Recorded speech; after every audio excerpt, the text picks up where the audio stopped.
quand vous avez une connaissance sur la santé, vous savez ce qui est bon et ce qu'il faut donner aux enfants. Je prends l'exemple des céréales, les céréales qui sont notées A, par exemple Choc-A-Pic, si vous regardez ce qu'il y a dedans, c'est 40% de sucre rapide. Donc c'est vraiment des choses à éviter, mais il faut le connaître, ça, il faut le savoir, et c'est une lutte avec des enfants. Là, je le vois avec mes enfants qui ont 4 et 8 ans, c'est une lutte perpétuelle pour leur expliquer que ces produits-là, ils sont mauvais pour la santé. Bonjour et bienvenue dans Long Live, le podcast de la longévité. Alors on se le dit souvent, le sport c'est l'allié absolu d'une pleine santé. Mais comment faire pour se motiver là tout de suite, mais aussi sur le long terme ? Parce que tout le monde sait qu'il faut faire du sport, mais la plupart d'entre nous a du mal à sauter le pas, à se motiver. Et pourquoi est-ce qu'à côté des escalators, les escaliers sont toujours aussi vides ? Pourquoi notre cerveau refuse spontanément l'effort ?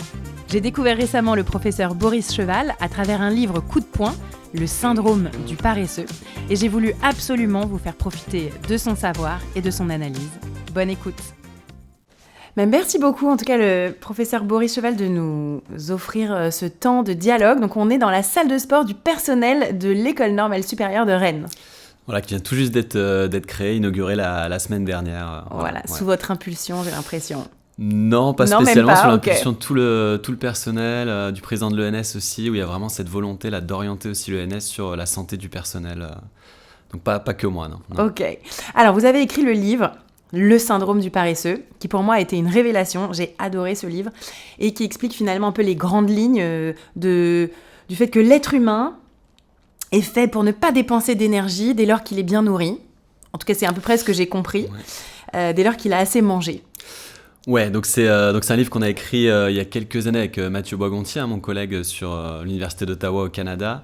Et l'idée, c'est qu'on part de la théorie de l'évolution, de la sélection naturelle. Et c'est vrai que les gènes dont on a hérité, malheureusement, si on peut le dire au regard de la société actuelle, sont des gènes qui font qu'on va économiser au maximum la dépense d'énergie. Donc si l'activité physique, elle n'est pas nécessaire, c'était le cas avant, on allait chasser, on allait cueillir, donc il y avait de l'activité physique qui était nécessaire. Mais si on n'a pas de nécessité d'activité physique, on allait être en repos, en période de sédentarité. Et aujourd'hui, l'activité physique, elle est plus nécessaire. Pour aller se nourrir et récupérer de l'énergie, on a juste besoin éventuellement de cliquer sur la souris de son ordinateur. On va pouvoir tout recevoir à domicile. Donc la dépense d'énergie, elle est plus nécessaire. Et notre système, ce qu'on a hérité en tout cas au niveau du cerveau, il n'a aucun intérêt de dépenser l'énergie pour dépenser l'énergie. Donc on va s'économiser et il n'y aura pas de déclencheur naturel de l'activité physique. Il va falloir le remplacer par de la motivation justement de haut niveau. Alors ça, on va en parler juste après de cette motivation de haut niveau. Mais donc vous êtes un chercheur spécialisé dans la relation entre le cerveau et le sport. Donc moi j'ai 2 questions. Déjà, comment est-ce que ça vous est venu ? Vous avez fait STAPS à la base. Et deuxième question, comment est-ce qu'on ne s'est pas rencontrés avant ? Comment est-ce que j'ai pas entendu parler de vous avant ? Ouais, alors du coup, effectivement, la spécialité, on va appeler ça de la neuropsychologie de l'activité physique. Donc quand on regarde la littérature, on est surtout sur des données assez comportementales ou par questionnaire. Et nous, on a essayé d'aller un petit peu plus loin pour essayer de voir un petit peu ce qui sous-tendait justement cette motivation. Donc on essaie d'aller capturer l'activité neuronale, donc avec différents outils. On a ce qu'on appelle de l'électroencéphalographie qui va mesurer l'activité électrique. On peut avoir aussi l'imagerie l'IRM, imagerie magnétique par résonance magnétique, qui va permettre de capturer un petit peu les flux sanguins au niveau cérébral, ou encore d'autres techniques. Donc on essaie vraiment d'aller capturer l'activité neurale et de voir les déterminants en fait de l'engagement. Et dans les études, ce qu'on va montrer par exemple, c'est que lorsque vous avez par exemple devant un ordinateur à éviter des opportunités sédentaires, vous êtes capable de le faire. Donc à éviter des opportunités sédentaires. Donc en gros, à éviter de rester assis. Ouais, il y a des images où il y a des personnes qui vont lire un livre, qui vont être assis sur un canapé, etc. Quand on leur demande virtuellement de s'éloigner de ces images, ils vont être capables de le faire. Mais si on mesure l'activité neurale associée, ça demande davantage d'inhibition, donc davantage de ressources. Et c'est ça qui nous a donné l'idée que, en fait, ne pas être sédentaire, éviter les opportunités sédentaires, c'est possible, mais il va falloir activer justement des ressources neurales additionnelles et notamment le système inhibiteur. Ok. Et donc pourquoi est-ce qu'on ne s'est pas rencontrés plus tôt ? Alors peut-être c'est la Vous Suisse. étiez loin. Voilà, c'est ce que effectivement souvent quand on est dans un autre pays, il n'y a pas forcément les informations qui circulent. Donc voilà. Donc espérons que mon arrivée en France fasse que nos recherches soient un peu connues aussi sur le système français. Voilà. Et alors justement, parlez-nous un peu de ça, de vos recherches. C'est quoi l'analyse des déterminants neuropsychologiques au sport? En fait, qu'est-ce que ça veut dire dans le jargon de monsieur et madame tout le monde? Alors déjà, on ne va pas utiliser le terme sport, on va vraiment faire attention, on va utiliser le terme activité physique, qui est vraiment la mise en mouvement, donc tout ce qui va être accompagné d'une augmentation de la dépense énergétique par rapport à la situation de repos, monter les escaliers, faire du jardinage, faire le ménage. Ça fait partie des activités physiques qu'on va prendre en compte, alors que le sport, c'est vraiment une sous-section, une sous-dimension de l'activité physique qui est vraiment plutôt compétitive. Donc nous, on est vraiment les déterminants de l'activité physique. Et qu'est-ce que sont les déterminants ? C'est l'idée qu'on peut mesurer certaines variables, par exemple une activité neuronale, et de voir si cette activité neurale permet de prédire le comportement futur. C'est un petit peu l'idée, donc de prendre des informations sur l'activité neurale et de voir si, avec cette mesure-là, on peut prédire le comportement. Donc ça veut dire identifier des facteurs qui expliquent l'engagement, et si on est capable de les identifier, après c'est d'avoir des interventions, des techniques qui vont permettre de les modifier pour ensuite changer le comportement. Donc identifier les déterminants et ensuite pouvoir les cibler pour les modifier et changer le comportement des individus. Donc si je comprends bien, vous théorisez dans la partie vraiment biologie moléculaire, vous théorisez la motivation à l'activité physique. Alors on va pas être dans le moléculaire où on est vraiment on est encore à un niveau assez macroscopique au final, mais on essaye effectivement... Dans la stimulation du coup. En tout cas on essaie de trouver les structures neurales ou les connexions d'ailleurs entre les structures neurales qui vont expliquer que certaines personnes arrivent à dépasser le coup de l'effort et puis d'autres qui vont pas du tout réussir à dépasser ce coup de l'effort. Alors donc moi je suis coach sportif et pour moi donc ça va bientôt faire 20 ans que j'exerce ce métier avec passion, j'adore. Et encore maintenant, le sujet pour moi le plus difficile, c'est de motiver le public. Alors soit sur un moment rapide, genre c'est dimanche, on va faire du sport, mais aussi sur le long terme. Les deux sont assez difficiles. Et du coup là je me pose la question en fait, comment est-ce qu'on fait ? Donnez-moi un cours, quoi. Comment est-ce qu'on fait en tant que déjà professionnel ? Donc nous, on est hyper motivés, on est convaincus des effets bénéfiques du sport, mais comment est-ce qu'on motive les gens pour bouger ? Alors justement, déjà la première chose à comprendre, c'est que s'il n'y a pas de bénéfice immédiat, il n'y aura pas d'engagement parce qu'il y a un coût qui est associé, c'est le coût de l'effort. Ça, on peut bien le montrer au niveau cérébral. Lorsque vous devez faire un effort, c'est un coût, c'est une expérience aversive. Donc c'est quelque chose que vous allez éviter. Donc quand on demande aux gens de faire de l'effort pour de l'effort, on ne va pas réussir à les maintenir sur le long terme. Donc il faut apporter une certaine récompense à certains gains. Okay. Et ce qu'on peut montrer aussi, c'est que si le gain il est sur la santé, ça ne va pas être suffisant non plus pour mettre les individus à s'engager dans l'activité physique sur le long terme. Et pour 3 raisons assez simples finalement qu'on a mis en avant dans un papier d'un de mes doctorants, Silvio Maltagliati. Le premier, donc, c'est le coût de l'effort. On va dévaluer la récompense lorsque vous devez mettre de l'effort. Donc, si vous devez mettre de l'effort pour obtenir une récompense, la valeur de la récompense au niveau neuronal elle va être dévaluée. Donc, plus vous devez mettre de l'effort, plus la récompense à atteindre, elle est faible. Il y a un deuxième... La récompense projetée. Ouais, la récompense anticipée. En gros, si je vous dis que vous allez avoir 10 €, mais que pour obtenir ces 10 €, il faut faire une certaine quantité d'efforts, plus je vous demande de mettre de l'effort, plus la valeur des 10 € va diminuer au niveau de votre cerveau en termes de récompense. Okay. Donc en gros, on est plus content de ramasser un billet de 10 par terre comme ça en faisant rien qu'en pédalant 10 minutes pour avoir son billet. Alors en tout cas, la valeur de la récompense va être diminuée. Par contre, et ça c'est le 10 € paradoxe, valent pas le même prix. Quoi, mais c'est le vrai paradoxe de l'effort, c'est que si vous avez mis de l'effort, quand vous allez avoir la récompense, ça va être supérieur. Donc ça, c'est vraiment un truc assez D'accord, donc c'est la valeur projetée. C'est vraiment l'anticipation. Mais une fois qu'on l'a, on est plus content de l'avoir eu en ayant pédalé qu'en s'étant juste baissé. Exactement. Ça, c'est notre idée globale. C'est quand vous devez prendre la décision, l'effort, vous l'évitez. Quand vous êtes dans l'engagement de l'activité physique, l'effort, vous le minimisez. Et quand vous avez fini de vous engager, l'effort, vous le survalorisez. Autrement dit, moi j'étais à Grenoble. Si vous prenez les bulles pour aller à la Bastille, vous allez regarder la ville de Grenoble, c'est beau, c'est une certaine récompense. Si vous prenez la décision de marcher pour y aller, il y a un coût qui a été investi.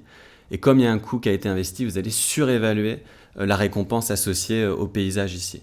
Et on trouve les mêmes mécanismes, par exemple, pour l'argent. Si je vous mets sous IRM, que je vous donne une bouteille de vin et que je vous dis que le vin, il coûte pas cher, c'est une certaine activité neuronale de récompense.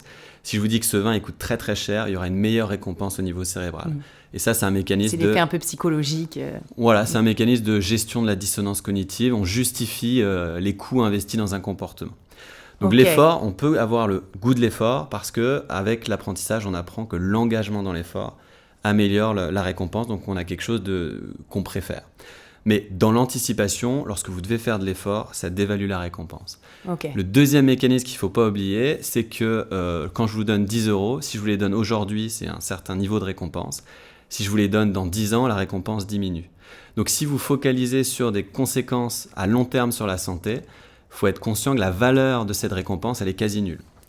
Donc en gros, ça ne motive pas les gens sur le long terme. Et il y a un troisième mécanisme qui est aussi bien identifié, c'est ce qu'on appelle le biais d'optimisme. On ne va pas s'imaginer en mauvaise santé.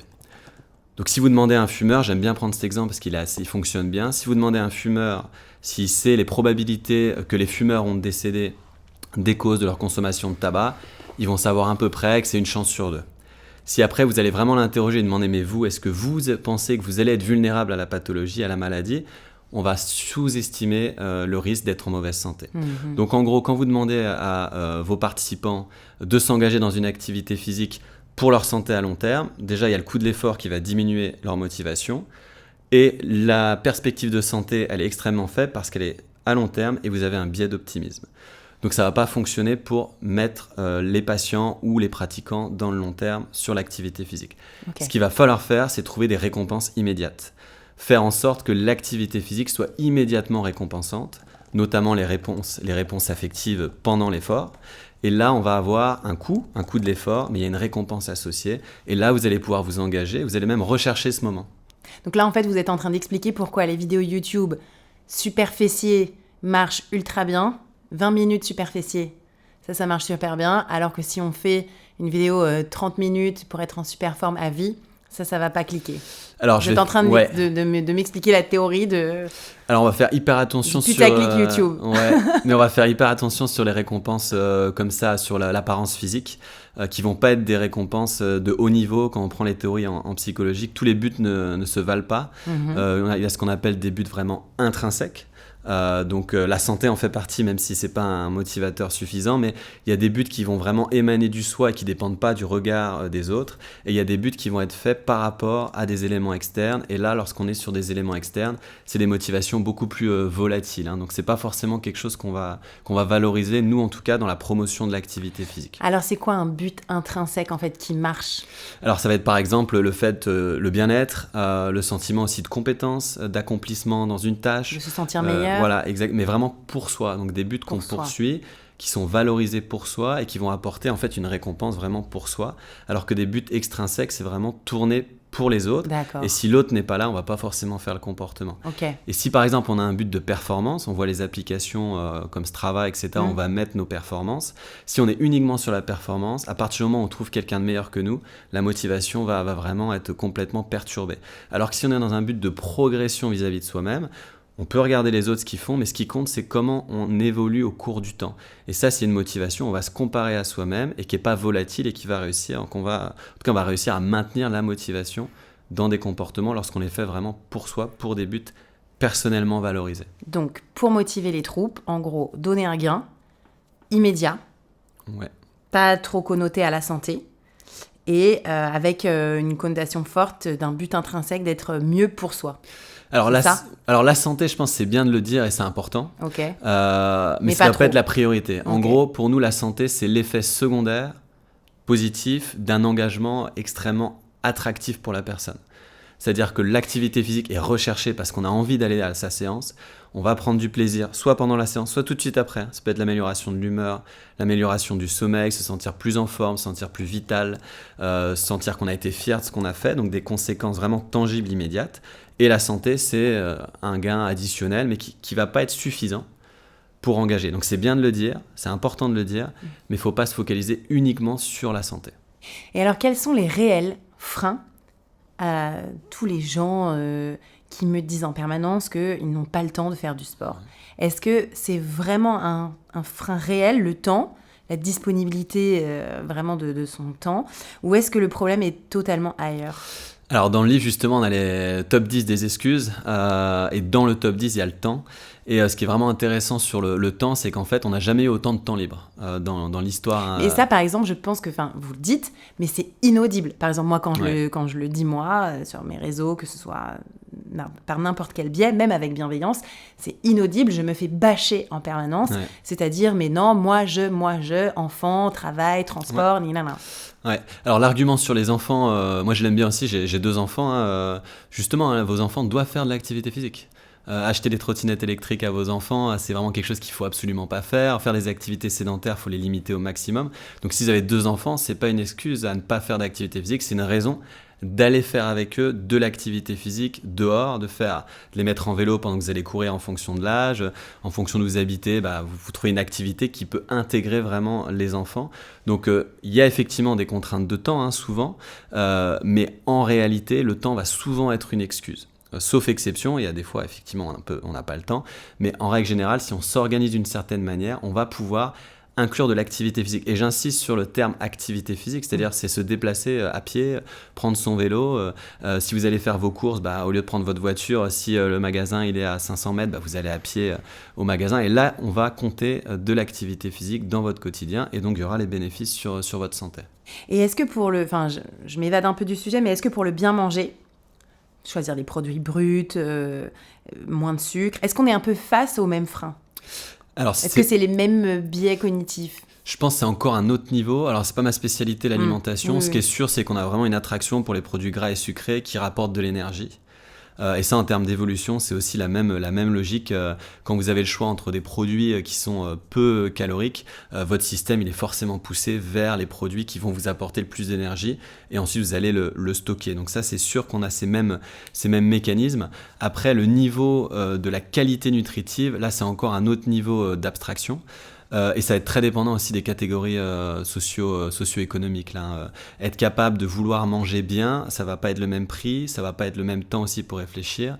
Il faut avoir un certain niveau de ce qu'on va appeler la littératie en santé, donc il faut avoir certaines connaissances sur la santé. Et là, on va s'intéresser à des catégories de la population qui sont quand même beaucoup plus avantagées sur le plan socio-économique. Okay. Là, j'avais un thésard, Ilyes, qui faisait une étude il appelait la taxe cognitive de la pauvreté. Et qui rappelle que quand vous êtes pauvre, vous n'avez pas le temps de penser à votre santé. Il y a des choses beaucoup plus immédiates et proximales. Déjà, payer vos factures, arriver à la fin du mois tranquillement, donner à manger à vos enfants. Et donc, cette idée d'avoir une alimentation pour vous projeter sur le long terme dans votre santé, c'est pas du tout quelque chose qui est une priorité pour les populations défavorisées. Donc ça, c'est pas ma spécialité, mais il y a des mécanismes sur l'aspect énergétique. Après, la qualité nutritive, je pourrais pas me prononcer dessus en particulier. Ok. Donc juste pour revenir là du coup au sport, pourquoi est-ce que c'est si difficile de faire bouger une population alors qu'en fait tout le monde sait que le sport, bien manger aussi, mais bouger, faire de l'activité physique, marcher plus, prendre le vélo, tout le monde sait que c'est bien en fait, et si peu de gens le font. Pourquoi ? Alors c'est toute notre idée du décalage attention-action. Alors si on reprend vraiment l'historique, c'est même les Grecs en parlaient, c'est ce qu'on appelle l'acrasie ou faiblesse de la volonté, c'est l'incapacité d'agir conformément à ce que notre opinion nous dicte comme meilleur. L'acrasie ou phénomène acratique. C'est moins joli aussi, on parle d'incontinence comportementale, au même titre que quand on n'est pas capable de retenir ses urines. Donc c'est cette idée qu'on sait ce qu'on doit faire, mais il y a quelque chose en nous qui nous pousse à ne pas le mettre en place. Mais alors c'est quoi ça ? Qu'est-ce qu'il faut faire ? Pour nous, dans l'activité physique, c'est la tendance à la minimisation de l'effort qui est là et qui est présente en permanence. Minimisation de l'effort. Ouais, on a une tendance automatique héritée de nos ancêtres à, toute chose étant équivalente par ailleurs, toujours choisir l'option comportementale qui va minimiser la dépense d'énergie. Donc, toute chose étant équivalente par ailleurs, vous allez toujours faire en sorte de minimiser votre dépense d'énergie. Donc, c'est pour ça qu'on a toujours 100 personnes sur les escalators et un Pékin qui monte les escaliers. Donc ça, c'est nous en tout cas, c'est notre explication. Et là, on a un papier qui a été publié il y a 2 semaines sur ça, où on explique pourquoi, d'après en tout cas notre modèle, quand vous avez l'intention d'être actif physiquement, il y a une personne sur 2 en gros qui va mettre en place son intention, et on explique que l'incapacité à mettre en place l'intention peut être expliquée par cette attraction sédentaire. Et c'est plus fort que nous ? Alors c'est plus fort que nous, en tout cas c'est un mécanisme qui est présent. C'est un mécanisme qu'il va falloir contrer, et c'est là où les fonctions cognitives vont être nécessaires pour contrer cette pulsion sédentaire et mettre en place l'intention comportementale. Mais on a une autre voie aussi qui est plus positive, c'est la voie des expériences affectives. C'est de s'assurer que l'expérience affective pendant l'activité physique est positive. Et si vous faites ça, la perception de l'effort, elle est quasi nulle. Ça, c'est aussi un message important. La dépense d'énergie réelle, elle compte pas. Ce qui compte pour votre cerveau, c'est la construction qu'il va faire de la dépense d'énergie. Donc en fait, c'est presque un peu comme une religion, une histoire qu'on se raconte. C'est un peu, faut un peu adhérer à un discours pour mettre en place le comportement. En tout cas, si le comportement, il n'est pas plaisant, si le comportement est associé à un coût... Donc il faut que ce soit plaisant sur l'instant. Ou juste après. En tout cas, il faut que votre cerveau, il associe le comportement à une récompense. Donc en gros, il faudrait qu'en haut des escaliers, on jette des confettis et qu'on donne une médaille aux personnes qui les ont montés par rapport à ceux qui ont pris les escalators. Alors la récompense, comme ça, on va pas l'utiliser comme ça, mais ça pourrait être Alors il y a des récompenses qu'on appelle les théories coup de pouce ou les théories du nudge, où on met par exemple du plaisir avec, je crois que c'était un piano qu'ils avaient mis dans l'escalier, on essaye d'amener de l'attraction dans l'escalier, donc ça peut être fait, mais je crois que sur le long terme, c'est pas forcément le plus efficace. Mais, qu'est-ce qui est efficace ? Alors déjà, la prise de conscience. Sur escalier et escalator, ça c'est une des premières choses que nous ont dit les gens qui lisent notre livre, c'est qu'ils ne prennent plus jamais l'escalator. Mais alors, parce que c'est facile. Très peu de gens ont lu vos livres. Parce que ça, en c'est tout facile. cas à Paris. Ouais. Mais ça, c'est vraiment facile. Okay. C'est un coût de l'effort qui est assez minimal, l'escalier par rapport à l'escalator. Donc ça, la prise de conscience sur des petites choses comme ça va fonctionner. Par contre, il ne faut pas que ce soit non plus trop difficile. Donc il y a des personnes pour qui monter l'escalier, c'est plus difficile que d'autres. Les personnes en surpoids, avec l'âge, ou des personnes qui ont des douleurs, bien entendu, là, ça va être plus difficile. Oui. Mais ce qu'on peut avoir comme récompense, c'est simplement se rendre compte que finalement, quand on marche dans la vie de tous les jours, on est moins essoufflé. Se rendre compte qu'on a l'impression qu'on a une capacité musculaire qui est un petit peu plus élevée au niveau musculaire. Ça, c'est des choses qu'on peut essayer de récupérer vis-à-vis de soi, qui sont des récompenses intrinsèques, justement, comme on discutait, qui sont des choses valorisées. Donc, on est capable de le faire. Et si on a ces récompenses, l'effort, il va vraiment être minimal. L'exemple que je prends, c'est l'exemple des enfants au parc. Quand votre enfant, il sait marcher, c'est-à-dire qu'il a appris à marcher, s'il doit se déplacer d'un point A à un point B et qu'il sait que vous pouvez le porter, il va tout faire pour que vous le portez. Il va même se jeter par terre, il va dire qu'il a mal, etc. Mais il ne va pas vouloir marcher parce que la dépense d'énergie, elle n'a aucun intérêt pour lui, elle est coûteuse, il perçoit un coût de l'effort extrêmement élevé. Vous le portez, vous l'amenez au parc, là il va jouer pendant 2-3 heures, c'est vous qui allez l'arrêter de jouer, il va dépenser son énergie. Pourquoi ? Il apprend des choses, il socialise, il s'amuse, il devient compétent, il joue, la perception de l'effort elle est quasi nulle. Et là, la dépense d'énergie, elle est importante, mais la perception de l'effort est nulle et donc l'engagement, il est extrêmement facile. Okay. Et si on arrive à retrouver cette envie d'être actif physiquement par le plaisir, le coût de l'effort, il va être quasiment nul. Il y aura de la dépense d'énergie, mais la perception qu'on en a, elle est extrêmement faible. Et alors pour les adultes, c'est quoi le plaisir ? Parce que le plaisir de faire du ménage ou de tondre son gazon, tondre son gazon, à la rigueur, on peut comprendre. Mais faire le ménage, le plaisir, c'est quoi ? C'est d'avoir une maison propre, faite par soi-même, à sa façon. Ça, c'est possible. Alors, nous, on n'est pas vraiment sur ces thématiques de ménage, on est plus sur l'activité physique de loisir, mais typiquement, ça pourrait être quelque chose qui est valorisé, de voir qu'est-ce qu'on a modifié dans l'environnement, que c'est propre, etc. Ça, c'est tout à fait possible. Après, c'est sur les activités, c'est de trouver une activité physique qui vous plaît, qui vous permet de vous sentir compétent. Moi, je joue au football, par exemple. J'ai hâte d'aller jouer au football, ça me coûte pas du tout, et quand je joue au football, j'ai pas du tout de perception de l'effort, parce qu'il y a des choses vraiment qui m'intéressent, parce que c'est un sport dans lequel je me sens compétent, dans lequel il y a la notion de maîtrise, dans lequel il y a aussi l'aspect social qui joue un rôle. Donc il y a des motivations qu'on va avoir et qui nous permettent d'être actifs physiquement. Et dans ces idées aussi de motivation, je prends l'exemple qui est souvent dit lorsqu'on faisait des études sur Lausanne, on avait des coureurs à pied qui couraient tous les midis, et la seule raison de courir, c'était de se retrouver ensemble pour discuter. On s'en fiche en fait de la raison, et ils pourraient aller courir ou aller jouer aux échecs, mais ils ont décidé d'aller courir, et ce qui leur plaît, c'est de se retrouver ensemble pour discuter. Et donc là, la raison et la motivation et le plaisir, il est associé à l'activité physique, même s'il n'en fait pas partie. Mais du coup, ça devient une habitude de vie, et c'est assez facile quand même pour eux d'être actifs physiquement. Et dans votre livre, Le syndrome du paresseux, vous parlez beaucoup de self-control. Ouais. Du fait qu'il faut se contrôler soi-même pour s'obliger, au début en tout cas, à faire du sport, à bouger. Et voilà, en fait, c'est un peu de la volonté, quoi, en gros. Pareil, la volonté, je trouve que c'est très difficile d'en parler publiquement. Les gens, souvent, se sentent un peu montrés du doigt comme manquant de volonté. Donc, qu'est-ce que c'est exactement le self-control ? Ouais, alors la capacité, alors il y a plusieurs définitions, hein, c'est toujours assez difficile de donner une définition assez consensuelle, mais on va dire que c'est cette capacité d'agir en accord avec ce qu'on a prévu et d'être capable justement de faire face éventuellement à des choses qui viennent vous perturber, des tentations, d'autres éléments qui pourraient vous détourner de vos buts et d'être capable de mettre en place des ressources, d'activer des ressources qui vont vous permettre d'agir conformément à ce que vous avez planifié, indépendamment des éléments qui vous entourent. Et ça va demander vraiment de l'activité justement de haut niveau, donc tout ce qui est au niveau préfrontal en particulier, qui va être activé pour utiliser ce qu'on va appeler donc les capacités d'autocontrôle ou d'autorégulation ou de self-control.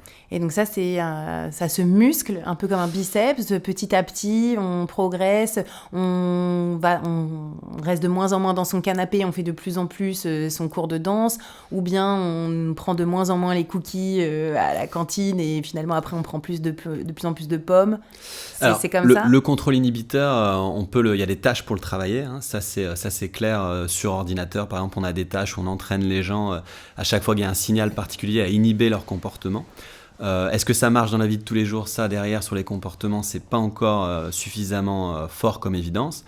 Par contre, il y a une stratégie qu'on peut parler, c'est l'activité physique.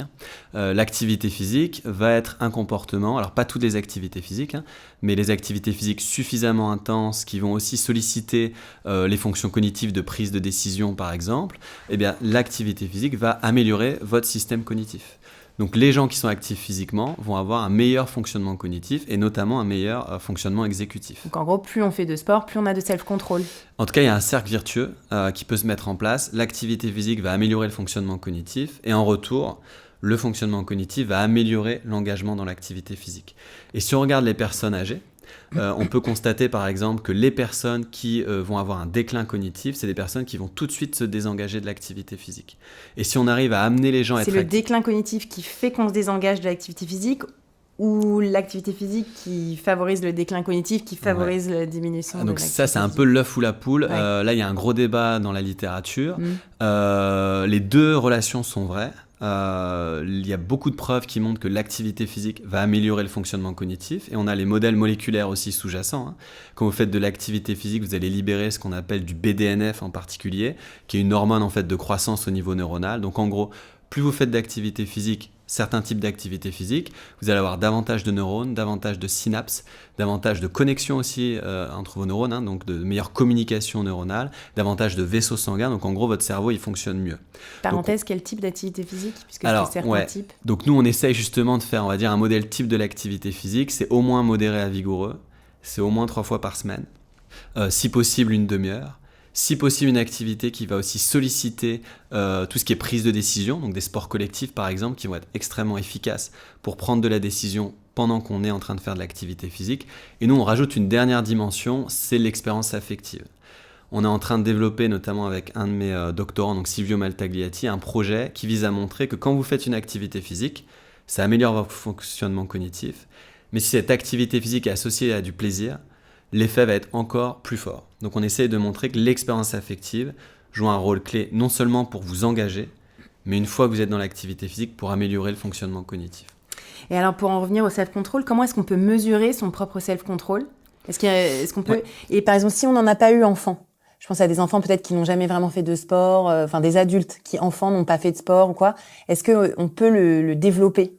Alors, une grande découverte, on va dire, sur les 20 dernières années sur l'activité, tout ce qui est le cerveau en tout cas.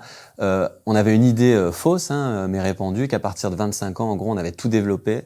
Et à partir de 25 ans, le cerveau avait atteint, en gros, sa taille et son mode de fonctionnement maximal. Et ensuite, on avait une diminution. Donc ça, c'est faux. Jusque très tard dans l'âge, on peut développer et améliorer le fonctionnement cognitif. Alors, c'est un peu plus difficile.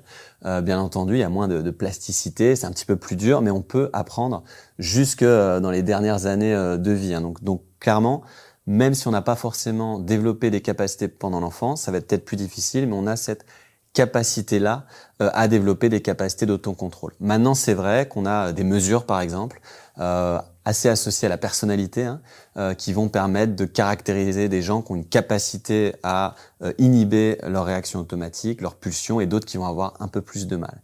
Puis il y a une étude très connue aussi de mesures comportementales de Walter Mischel, la fameuse étude des marshmallows. Vous mettez un marshmallow à un enfant et vous lui dites je reviens dans 15 minutes et si dans 15 minutes tu n'as pas touché ton marshmallow, tu auras un deuxième, et ils vont mesurer la capacité des enfants à attendre le deuxième, et ensuite ils prédisent la trajectoire de vie des enfants. Et dans l'étude originale, ils montrent que il va y avoir une meilleure trajectoire de vie, moins de divorces, un meilleur niveau d'éducation, un meilleur métier, etc. Et ça, en fait, ça a été récemment remis en cause parce que ce qui détermine la réussite, c'est encore une fois les conditions socio-économiques. Donc c'est vrai que dans le livre, on n'en parle pas du tout, mais les conditions socio-économiques, c'est un déterminant clé aussi de l'engagement dans l'activité physique. Donc si je résume, l'autocontrôle, on peut le mesurer pendant l'enfance, ça va quand même bien prédire ce qu'on va faire plus tard, mais c'est jamais trop tard, et l'engagement dans l'activité physique, même très tardivement, va être efficace pour ça, et notamment pour lutter aussi contre le déclin cognitif qu'on va avoir à partir de 50, 60 ans. Il y a vraiment un déclin cognitif assez marqué. L'activité physique peut essayer de réduire justement ce déclin cognitif. Et donc sur cette théorie du marshmallow, pour bien expliciter ce point, en gros c'est les enfants qui résistaient au marshmallow en moins de 15 minutes qui avaient cette meilleure perspective de vie. Voilà, c'est ce qu'il avait montré, c'est que ceux qui arrivaient à résister à cette tentation, alors on pouvait identifier toutes leurs stratégies, ils regardaient pas le marshmallow, enfin c'était pas facile, mais ils arrivaient à le faire et c'était associé à une meilleure trajectoire de vie. Mais vraiment quand l'étude a été refaite sur une cohorte plus importante, où on a regardé les conditions socio-économiques, en fait ce qui prédisait la trajectoire, c'était les conditions socio-économiques. Et pourquoi les enfants désavantagés mangeaient le marshmallow, c'était la notion de certitude. On a le marshmallow, on est sûr, le deuxième, on n'est pas sûr qu'il va arriver. Okay. Et donc c'est cette confiance en fait qu'on a en fonction du statut socio-économique qui pouvait expliquer les effets. Cette confiance en l'avenir en fait finalement. Ouais, c'est que c'est fou en fait parce que ça va beaucoup plus loin que le sport. Ah bah oui, sur le self-control c'est très très général. Ouais, c'est très général. Ouais. Okay. Nous, on l'utilise comme un exemple dans l'activité physique, mais c'est une capacité qui est vraiment transversale dans tous les domaines de vie. Ouais. Alors moi ce matin, donc j'ai pris le train pour venir vous voir. Je suis passée par un relais pour pas les citer pour m'acheter un café et je voulais aller voir les journaux. Je suis d'abord passée maintenant par un rayon bonbons, gâteaux, chips et ensuite vers le café, croissant, bagel, enfin tout ce que vous voulez de plus trash possible. Même pas 2 produits plutôt favorables à une bonne santé ou à une bonne humeur. Ensuite, je reçois un communiqué de presse dans le train. Les Français n'ont jamais été aussi accros au CBD à cause de problèmes de sommeil, stress, tension. Le Nutella est toujours au top des ventes dans les supermarchés. Enfin, en fait, voilà, j'ai cette espèce de multiples informations comme ça qui un peu me désespèrent, mais c'est pas grave, je vais quand même continuer.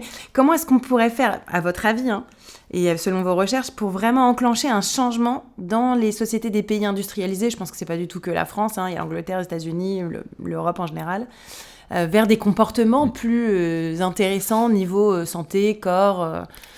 Ouais. Qu'est-ce qu'on peut faire vraiment en fait ? Alors, nous, en tant que chercheurs en psychologie, on travaille sur les leviers motivationnels, surtout individuels. Mais c'est vrai qu'il y a tous les leviers, on va dire, environnementaux. Et l'État doit aussi prendre ses responsabilités. Moi, quand j'étais enfant, je me rappelle qu'on avait des distributeurs de bonbons dans les collèges-lycées. Logiquement, ils ont été, dans la plupart, enlevés parce qu'il y a une attraction automatique du système vers les produits gras, sucrés, salés.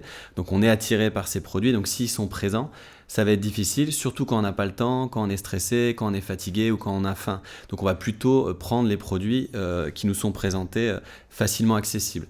Il y a une belle étude de Suzanne Michie, il me semble, en Angleterre, non, c'est Teresa Marteau en Angleterre aussi, sur les selfs. Ils ont juste changé, et ça revient à la théorie du moindre effort, ils ont juste changé la manière de servir pour prendre plutôt des produits gras et sucrés ou des produits healthy, donc notamment des fruits et des légumes sur des buffets.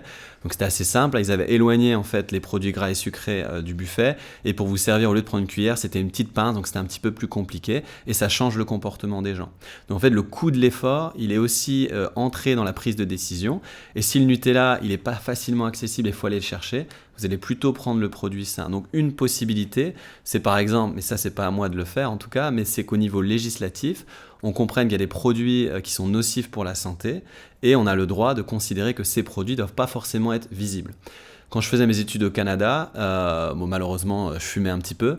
Pour trouver des cigarettes, c'était compliqué. C'était pas visible. C'était dans des bureaux de tabac qui étaient cachés. Il n'y avait aucune pub. Donc, on avait vraiment une réduction des attractions comme ça vers les produits non sains. Donc, c'est possible. Mais ça demande une politique volontariste, mais qui dépasse là la perspective de recherche en psychologie pure. Donc, il faudrait réguler, interdire, forcer plus ou moins la main vers des produits plus intéressants pour la santé des populations.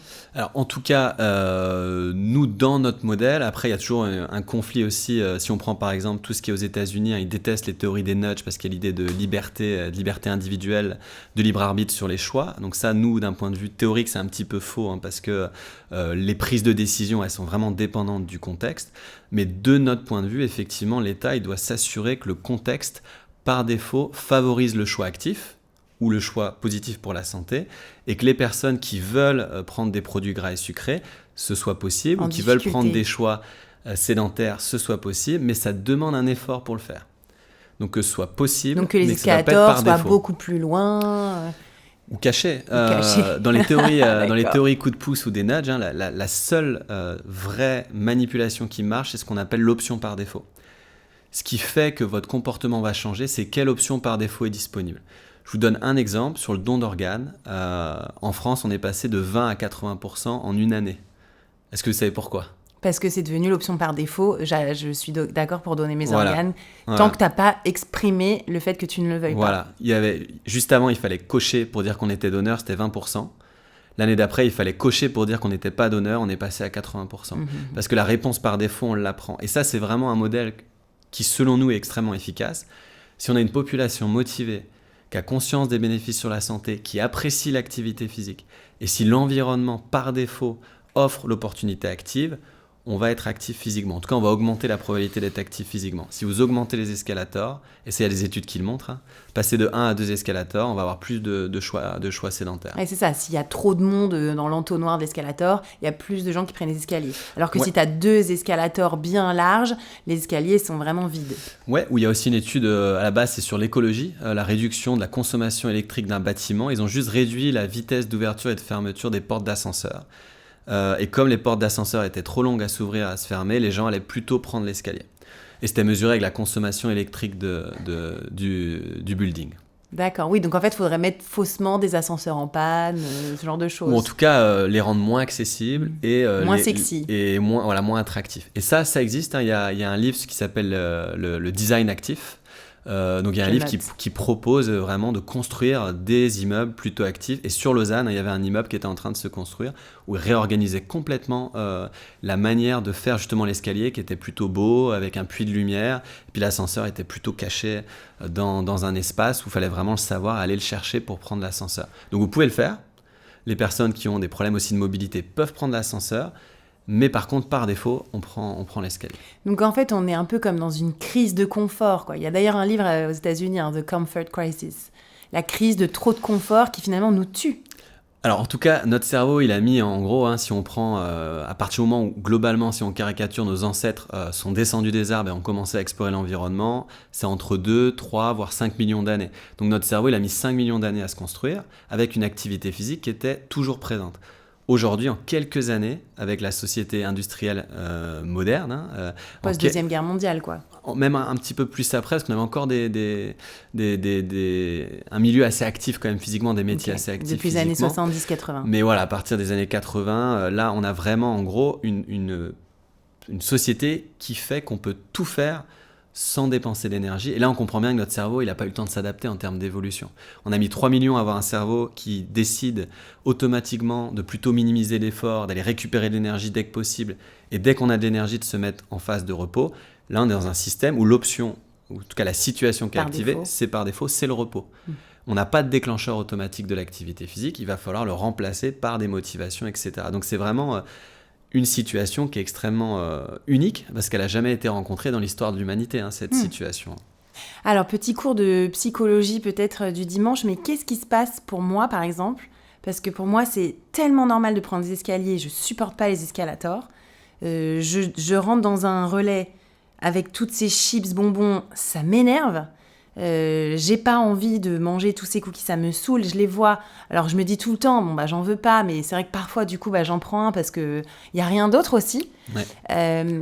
Qu'est-ce qui s'est passé moi dans ma vie pour que ce soit tellement normal de vouloir une pomme plutôt qu'un cookie ou de pas prendre le cookie sachant que dans peut-être 3 heures je serai chez moi et je pourrais manger une pomme. Qu'est-ce qui a fait que ça, qu'est-ce qui a marché, entre guillemets, je ne vais pas dire que je suis un modèle, mais c'est plutôt pour comprendre, en fait, comment est-ce qu'on arrive à ce que ça devienne 100% naturel, entre guillemets. Alors, si on ne tombe pas dans le domaine de la pathologie, parce que aussi, il y a la pathologie, je pense aux anorexiques qui ont un inversement complet, en fait, des systèmes d'inhibition. Nous, on va inhiber la sédentarité. Les anorexiques inhibent l'activité physique et vont inhiber les produits gras et sucrés. Et donc, leur système, il a carrément inversé les systèmes de récompense. Mais ce qui fait, en tout cas là, dans une situation, on va dire, non pathologique, c'est l'habitude aussi, le développement d'habitudes de santé, d'habitudes de comportement et d'un moment donné, c'est de récompenser de quelque chose, de faire en sorte que le produit qu'on prend qui est sain, on sent que ça nous apporte quelque chose et on a un sentiment de bien-être. Alors qu'à l'inverse, les produits gras, sucrés et salés, parce qu'on a internalisé l'idée que c'est mauvais pour notre santé, on a des sentiments qui vont plutôt être négatifs. Mais c'est parce qu'on l'a internalisé ou c'est parce que vraiment ça nous fait mal au ventre et ça nous crève ? Je pense qu'on l'a internalisé au départ parce que toutes choses étant équivalentes par ailleurs, si on n'avait pas cette sensation que les produits gras et sucrés étaient mauvais pour notre santé, a priori on irait quand même vers les produits gras et sucrés. J'imagine mal que notre système soit attiré par défaut par la pomme par exemple. Par contre, via l'apprentissage, l'internalisation du comportement, le développement d'habitudes, on arrive à plutôt avoir une aversion vers des produits dont on a construit cette idée qui vont plutôt nous mettre en mauvaise santé, et éventuellement on peut avoir aussi des sensations physiologiques qui se déclenchent vraiment, mais c'est vraiment quelque chose qui a été construit là par contre par des habitudes de santé. Ouais. Et alors en tant que citoyen lambda, normal, n'importe qui, les personnes qui nous lisent, qui nous suivent, des parents, qu'est-ce qu'on peut faire pour enclencher ce changement ? C'est quoi les trucs à faire en fait ? C'est vraiment se raconter tout le temps en permanence dans la tête que c'est mieux, que ça va nous donner des bénéfices. En fait, c'est ça qu'il faut toujours qu'on se raconte. C'est rendre le produit... je suis pas spécialiste de l'alimentation, mais par exemple sur les... Oui, mais même les... pour les escaliers ou pour en tout cas, c'est d'aller vraiment, courir quand il pleut. Il faut donner de l'information aussi aux enfants sur l'intérêt quand même du comportement, mais ça va pas être suffisant. Ce qu'il faut, c'est qu'ils s'amusent, qu'ils prennent du plaisir. Si je compare sur l'alimentation, si vous voulez qu'ils mangent des brocolis, si vous le faites à la vapeur, sans rien, peut-être ça va pas être la meilleure solution. Par contre, si vous l'agrémentez d'autres choses, finalement, c'est quelque chose qui va lui plaire et il va le développer dans ses habitudes. Mais par contre, c'est une habitude. Et c'est pour ça que je dis que les conditions socio-économiques, elles sont hyper importantes parce que quand vous avez une connaissance sur la santé, vous savez ce qui est bon et ce qu'il faut donner aux enfants. Je prends l'exemple des céréales. Les céréales qui sont notées A, par exemple, Choc-à-Pic, si vous regardez ce qu'il y a dedans, c'est 40% de sucre rapide. Donc c'est vraiment des choses à éviter, mais il faut le connaître, ça, il faut le savoir. Et c'est une lutte avec des enfants. Là, je le vois avec mes enfants qui ont 4 et 8 ans. C'est une lutte perpétuelle pour leur expliquer que ces produits-là, ils sont mauvais pour la santé. Nous, on est assez extrême, donc je leur explique les risques sur le diabète, l'obésité, etc. Mais on comprend bien que ce n'est pas la majorité de la population qui va faire ça. Mais c'est juste en tout cas faire en sorte que, oui, il y a le droit de prendre ces produits-là de temps en temps.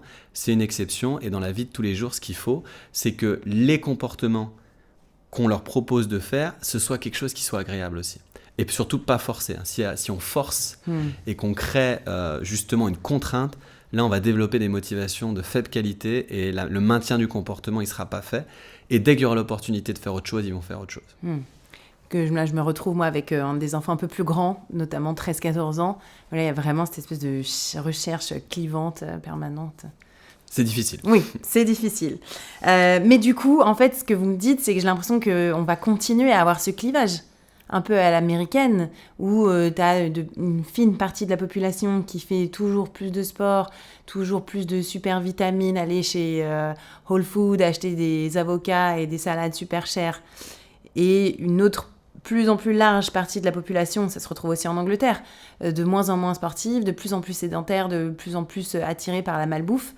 Est-ce qu'on va réussir à endiguer ce clivage finalement ? J'ai l'impression qu'on rentre un peu dans un... En tout cas, ce qu'il faut, c'est que l'ensemble des acteurs travaillent ensemble. Nous, on a un projet européen, alors il n'est pas encore financé, on est à la deuxième étape, où on essaie de promouvoir l'activité physique, l'alimentation, le sommeil chez les enfants et les adolescents avec une intervention digitale sur téléphone qui va être mise en place. Et l'idée en fait de l'intervention, pour promouvoir l'efficacité de l'intervention, c'est de mettre l'ensemble des acteurs ensemble. Donc les enseignants, les éducateurs sportifs, les parents, les pairs significatifs aussi. Donc il y a vraiment un ensemble, l'ensemble des strates en fait qui entourent l'enfant, qui ont été modélisées. Et l'idée c'est de cibler chacun des acteurs et de les mettre ensemble vers la promotion de l'activité physique et de l'alimentation. Donc nous on pense que c'est possible. Par contre, ça demande de l'effort, ça demande de l'investissement aussi de l'État, et ça demande vraiment de comprendre que l'argent investi pour la prévention, c'est de l'argent qu'on va récupérer derrière, mais c'est vrai que c'est de l'argent qu'on récupère plus tard. Donc c'est aussi une question de l'agenda politique par rapport à l'agenda sur la santé. Nous, on a la position assez facile. On sait ce que les gens doivent faire et la contrainte monétaire, nous, on l'a pour développer le projet. Eux, ils ont peut-être d'autres choses qu'ils doivent rendre. Mais en tout cas, non, c'est possible, mais il faut que ce soit volontariste. Il faut qu'il y ait une vraie volonté d'aller cibler les populations et les populations les plus vulnérables. Et ça, c'est vraiment quelque chose qui, selon nous, est possible. Après, ça demande effectivement de l'effort. J'ai l'impression qu'on en est un peu à ce que l'écologie était il y a 30 ans, quoi. Pour la prévention par le sport. Alors là, il y a un contexte particulier des Jeux Olympiques où il y a la volonté, en tout cas, de l'État d'avoir amené les enfants à bouger. Alors là, il y a grosse question sport-activité physique. Eh oui, parce que dans un article où vous avez été cité dans Le Monde diplomatique, vous disiez justement que les Jeux Olympiques n'allaient pas du tout favoriser les populations à faire du sport. Alors il y a une exception. L'héritage, quoi. Il y a une exception, c'est à Tokyo, si ma mémoire est bonne. Mais pourquoi ? C'est parce qu'ils ont préparé le coup. Ils ont préparé avant les actions à mettre en place pour amener la population à être active. Ils ont préparé des actions pendant, ils ont préparé des actions après, et ils ont eu une efficacité. Tous les autres JO, ça a été fait nul sur les comportements d'activité physique. Et les JO aujourd'hui, on va voir ce que ça va donner, mais a priori, il n'y a pas de signe qui nous laisse penser que ça a été planifié en amont. Vous en avez entendu parler quand même de la grande cause nationale 2024 ? Oui, mais... Alors, vous en pensez quoi ? Ouais. Alors, moi, c'est vrai que je suis dans une position assez ambiguë, enfin pas ambiguë, mais... moi aussi, vu que je suis ambassadrice de cette grande cause, donc je suis ambiguë, mais moi, comme on est là dans une école où on forme notamment les professeurs d'EPS, on a aussi la crainte de nos collègues, du remplacement de l'éducation physique et sportive par le sport. Et le sport, c'est important, mais l'éducation physique et sportive est bien entendu autre chose, où on va développer un ensemble d'autres valeurs, de compétences. C'est une discipline scolaire, on apprend beaucoup de choses, autres que la dépense énergétique. Et donc il y a cette crainte aussi, et c'est pour ça que je suis un peu placé dans une situation problématique, c'est que je veux promouvoir la dépense d'énergie et le mouvement, mais pas aux dépens de l'éducation physique et sportive, qui là va apporter d'autres choses. Donc c'est important de mettre en mouvement les enfants, ou la population en général, mais c'est important aussi de leur donner les bons motifs et les bonnes raisons pour qu'ensuite ils puissent se mettre en mouvement sur le long terme. Et là, c'est vrai que l'action qui est proposée, on a du mal à voir cet engagement à long terme. Je vais encore prendre l'exemple de mes enfants, mais les 30 minutes d'activité physique à l'école, sur l'ensemble de l'école, il y a 1 ou 2 enseignants qui le font. On leur a demandé de faire 30 minutes, on leur a pas offert les clés pour le faire.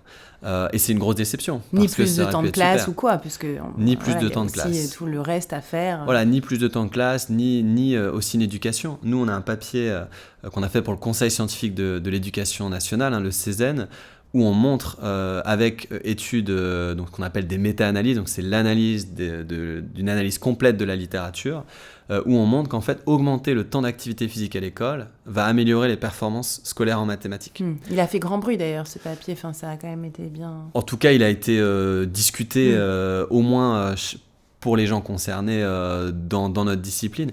Mais ça montre quoi ? Ça montre qu'augmenter le temps d'activité physique à l'école, ça ne va pas être à l'encontre des apprentissages qu'on va dire fondamentaux. Si on accepte cette idée qu'il y a des apprentissages fondamentaux, ça ne va pas être aux dépens des apprentissages fondamentaux. Sauf que ça n'a pas été expliqué.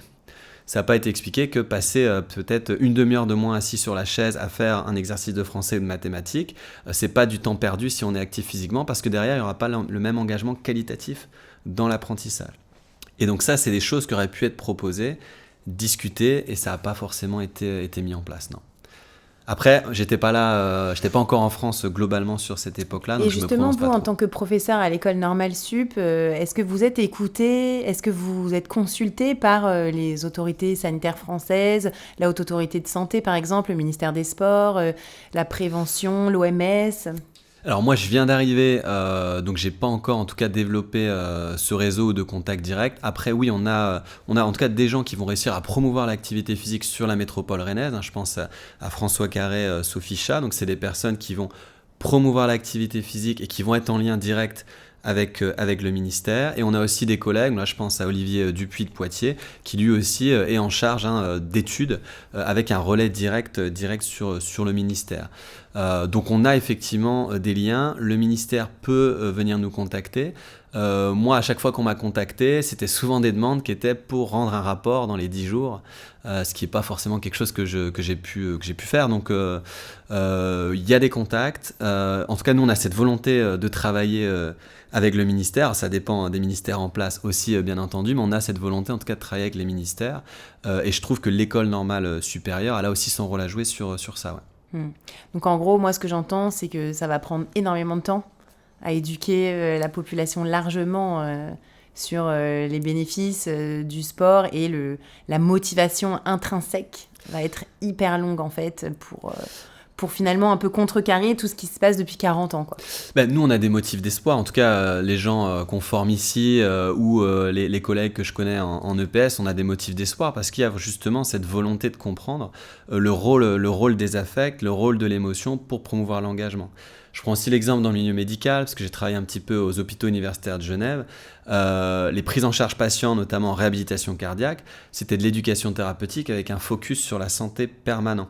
Il n'y avait pas de rôle justement des émotions. Et aujourd'hui, on a pas mal de cliniques, pas mal d'hôpitaux qui nous contactent en tant que psychologues de la santé pour aller donner des cours, notamment aux jeunes étudiants, aussi aux kinésithérapeutes, pour les former au modèle de psychologie de la santé. Donc j'ai l'impression qu'il y a un changement, avec une volonté de comprendre que l'activité physique, c'est pas un médicament comme un autre, c'est pas en listant de faire 30 minutes 3 fois par semaine que le patient va le faire. Et on a des ordonnances qu'on prend des fois en exemple dans les conférences un petit peu pour faire rigoler, où on voit l'ordonnance 30 minutes 5 fois par semaine. Bien entendu, c'est pas ça qu'il faut faire.